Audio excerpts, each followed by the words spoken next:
Hostess, pilot కావాలి అన్నదే మీ కల? అయితే ఏరో ఫాల్కన్స్ ఏవియేషన్ అకాడమీ అడ్మిషన్స్ కోసం డిస్ప్లేలో కనిపిస్తున్న నంబర్ కి కాంటాక్ట్ చేయండి. ఈ ఆప్షన్ ఎవరికి రాదు బేసికల్‌గా. అయితే అయింది, నేను సాఫ్ట్‌వేర్ అంటే వైపు ఉంటా. లేదో వస్తే ఒక దగ్గర సెటిల్ అవుతారు. మీ జర్నీ అంతా ఇక్కడ, అక్కడ, అక్కడ, అక్కడ ఈ జనరల్‌గా అంటారు కదా! అరే! ఎక్కడెక్కడికని పోతారు? ఒక దగ్గర కుదురుగుండవా? ఎందుకు అన్నిటి మీద తిరుగుతా ఉంటావు? ఒక దాని మీద కుదురుగుండరా? సో, సీరియస్‌లీ గుడ్ థింగ్ అది.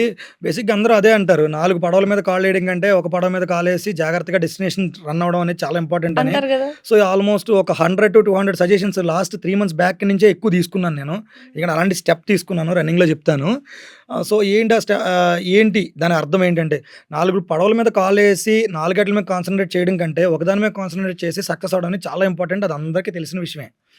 So, what about collector? What about chief minister? What about prime minister?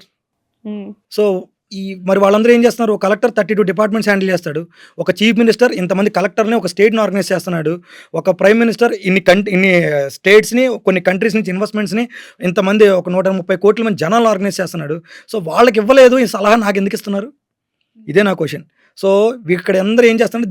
They are not concentrating on any subject. They are doing autopilot work. Autopilot set చేస్తున్నారు వాళ్ళు. వాళ్ళు organise చేసి ఒక సిస్టమ్‌కి autopilot mode అనేది develop చేస్తున్నారు. గీత గీసి ఇక్కడే నడవండి. ఇదే కరెక్ట్ లైన్. ఇంకోటి ఆ! వైపు వెళ్తే మళ్ళీ కరెక్ట్ రాంగ్. ఒకవేళ అది రైట్ అయినా పచ్చగడ్డ ఉన్నా అది ఎండుగడ్డి పనికిరాదు. పచ్చగడ్డ మంచిగా లేదు. అంతే no madam. This line. So, first of all ఏంటంటే ఈ కోఆర్డినేషన్‌లో 4 పడవల మీద కోఆర్డినేషన్‌లో 4 యాస్పెక్ట్స్ ఎంచుకొని ఏం చేస్తున్నాను నేను? నేనేం దేని మీద పూర్తిగా కాన్సంట్రేట్ చేయట్లే. నేను నాలెడ్జ్ గెయిన్ చేసుకుంటున్నా. నాకు ఏదైతే ఇంట్రెస్టో, నాకు దేని మీద అయితే రెవెన్యూ సోర్స్ బావుందో, నాకు ఏదైతే ప్యాషన్ అనుకుంటున్నానో, ఇవన్నిటికి ఉన్న జర్నీ ఏంటి? లైఫ్ ఒకటే జీవితం. సో, అన్నీ నేను నెరవేర్చుకుందాం అనుకుంటున్నా. దేని మీద కాన్సంట్రేట్ చేద్దాం అనుకుంటలే. సో, ఇలాగ అన్నీ పెట్టుకున్నాను. దాంట్లో కాన్సంట్రేట్ చేయడానికి నా వెనక నాకు లీడర్స్ ఉన్నారు. తయారు చేసే లీడర్స్ ఉన్నారు. తయారవ్వాల్సిన లీడర్స్ ఉన్నారు. చాలామంది వాళ్ళ కెరియర్స్‌లో ఎక్కడెక్కడ ఆగిపోయిన ఉన్నాను. సో, వాళ్ళకి నేను వెల్కమ్ చెప్తా. వెల్కమ్ చెప్పి, "నాన్న నువ్వు ఇది చూసుకో. నీకు ఇది ఇంట్రెస్ట్ అన్నావు కదా!" అని చెప్పి వాడికి అప్పచెప్తా. సో, ఆటోమేటిక్‌గా సిస్టమ్ డెవలప్ చేస్తానక్కడ. సిస్టమ్ డెవలప్ చేసి వాళ్ళకి అటాచ్ చేసి వదిలేస్తాను. నాకేది నచ్చిందో అప్పుడు నేను దాని మీద పరిగెడతా. నైస్. నైస్. అసలు యాక్చువల్లీ మనం కొటేషన్స్ చదువుతాం. బుక్‌లో చూసి ఒక మోరల్ స్టోరీ అనుకుంటాం. మీ లైఫ్ చూస్తే ఆ కొటేషన్స్, మోరల్ స్టోరీస్‌కి కొన్ని 4, 5 బుక్స్, 4, 5 స్టోరీస్ కలిపితే ఏదో ఒక పర్సన్‌ని చూస్తే ఎలా ఉంటదో అలా ఉన్నారు మీరు. ఎందుకంటే మేడం ఈ రోజుల్లో డిపెండెన్సీ అనేది చాలా ఎక్కువ అలవాటైపోయింది. లగ్జరీ కూడా చాలా ఎక్కువ అలవాటు చేస్తున్నారు తల్లిదండ్రులు. తల్లిదండ్రులే కాదు, సొసైటీయే దాన్ని బాగా యాడ్స్ త్రూ మార్కెటింగ్ బాగా పెరిగిపోయి, అవును. సెలక్షన్‌లో దేనికో దానికి తెలియకుండా అట్రాక్ట్ అయిపోయి, ఎవడో ఏసిన గీతలో ఈడు పరిగెత్తున్నారు. సర్కిల్‌లో అంటే like born with golden spoon అనేది అలవాటు చేస్తున్నారు. ఏమైద్దంటే దీనివల్ల పిల్లలకి లిబర్టీ అండ్ ఫ్రీడమ్ ఇచ్చి రాయల్టీ క్రియేట్ చేస్తున్నాం. బెంజ్ కార్‌లో తీసుకెళ్ళి మంచి కార్పొరేట్ స్కూల్‌లో చదివిస్తున్నాం అనుకుంటున్నారు గానీ, ఒక్కసారి ఆ పిల్లోడు మనిషే. ఆ పిల్లోడికి మనస్తత్వం ఉంది. ఆ పిల్లోడికి ఎమోషన్స్ ఉంటాయి. ఆ పిల్లోడు కూడా ఇది ఉంటది. సో, తల్లిదండ్రుల యాజిటేషన్ ఎలా ఉంటది? కంపల్సరీ నేను పడిన ఇబ్బందులు నా పిల్లలు పడకూడదు.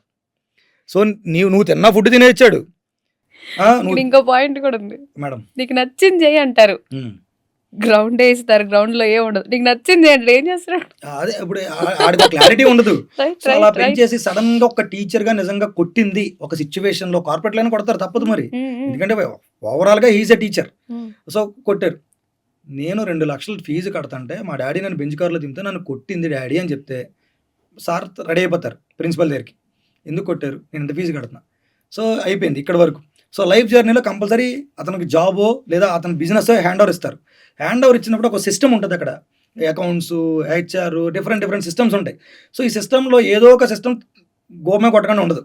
అంటే హర్ట్ చేయకుండా ఉండదు. కన్ఫర్మ్. అది హర్ట్ ట్రూ. చేసినా ఏం చేస్తాడు? డ్యాడీ నాకు బిజినెస్ వద్దు వెళ్ళిపోతానంటాడు.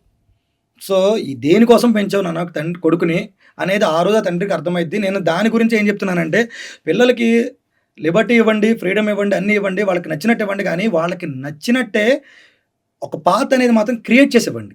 ఆ రూట్ ఇలా ఎళ్ళు నాన్న, నీకు డబ్బులు కావాలి తెస్తా. ఈ కార్‌లో కావాలా? ఈ కార్‌లోనే ఎళ్ళు. ఒకవేళ ఈ కార్ లేకపోయినా ఆ కార్‌లో అడ్జస్ట్ అవ్వడం నేర్చుకో. నేర్చుకుంటే తర్వాత నీ ఫ్యూచర్ బావుంటదని ఒక గైడెన్స్ అనేది మాత్రం పిల్లలు లాస్ అవుతున్నారు. అది హ్మ్. నేను రెగ్యులర్‌గా చూస్తున్నాను. నాకు ఇంకా మ్యారేజ్ అవ్వలేదు. ఫ్యూచర్‌లో నా పిల్లల్ని ఇప్పుడే కమిట్ అవుతున్నా. గవర్నమెంట్ స్కూల్‌లోనే చదివిస్తా.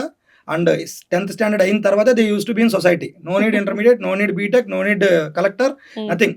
After intermediate hmm. Basic knowledge కోసం ఇంటర్మీడియేట్. ఆ తర్వాత they used to be in society. ఏం మేబీ ఏం మీరు చేస్తారు? చెప్తుంటే నిజమనే అనిపిస్తుంది. అంటే ఆ! చాలా మంది మీ దగ్గరే కాదు. ఈ 35 జనరేషన్ లైక్ 30 ఇయర్స్ ఉన్న ఇప్పుడు 30 ఇయర్స్, 35 ఇయర్స్ ఉన్న వాళ్ళు చాలా మంది దగ్గర నేను విన్న ఒకటే ఒక మాట. మనకు డిగ్రీలున్నాయి. ఏం పనికొస్తున్నాయి? అంతే. ఈ థాట్‌లో చాలామంది ఉన్నారు. బట్ ఏంటి తప్పదు చేయాలి అని కొంతమంది అనుకుంటే, మీలాంటి వాళ్ళు సేమ్ మీరు చెప్పిన వర్డ్ కూడా నేను చాలా మంది దగ్గర విన్నా. ఇప్పుడు ఇంకోటి ఏంటంటే మేడం, ఇప్పుడు లైక్ ఇప్పుడు ఏఐ డెవలప్ అయింది అనుకుంటున్నాం. హ్మ్. సో ఏఐ రాకముందు కంపెనీ ఎవరి మీద డిపెండ్ అయింది? ఎంప్లాయీస్ మీద డిపెండ్ అయింది. ఇప్పుడు ఏఐ వచ్చాక కంపెనీకి టైం తగ్గుతుంది, ఇన్వెస్ట్మెంట్ తగ్గుతుంది. ఇప్పుడు ఏం చేస్తుంది? ఎంప్లాయీస్ని ఫైర్ చేస్తుంది. హ్మ్. సో సాఫ్ట్వేర్ సంబంధం ఫస్ట్ ఇక్కడ సంబంధాల గురించి కూడా మాట్లాడుకోవాలి. సాఫ్ట్వేర్ సంబంధం, డబ్బులున్న సంబంధం ఇవన్నీ చూసి చేసేస్తున్నారు.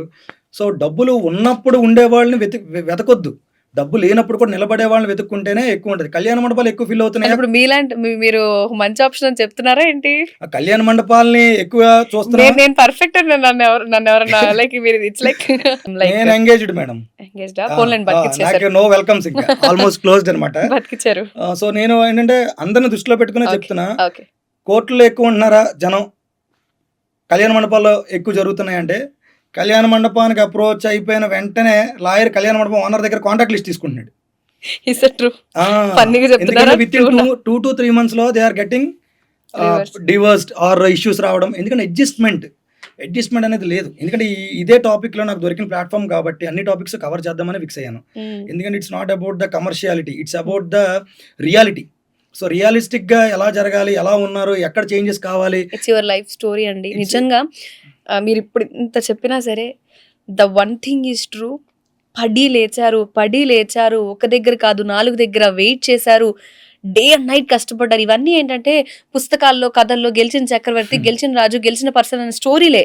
బట్ రియల్ లైఫ్ లో చేస్తే మీలా ఉంటారని యువర్ అన్ ఎగ్జాంపుల్. అది ట్రూ. మీరు ఎట్లా అన్న ఫన్నీగా చెప్పినా బట్ ద ట్రూ. ఆ ఏడ్చిన రోజులు, ఆ బాధపడే రోజులు ఉన్నాయి. నేను స్టిల్ సీరియస్లీ నేను చాలా మంది స్టాఫ్ కి మార్కెటింగ్ టీం ఉంటారు నాకు, వాళ్ళందరికి కూడా నేను గాంధీ తాతని ఎగ్జాంపుల్గా తీసుకోమని చెప్పను, అబ్దుల్ కలాంని ఎగ్జాంపుల్గా తీసుకోమని చెప్పను, ఎవరిని వద్దు. అరే మీ ఎదురుగా ఒక మనిషి ఉన్నాడు, ఆడే మీ బాసు, మీ మేనేజర్.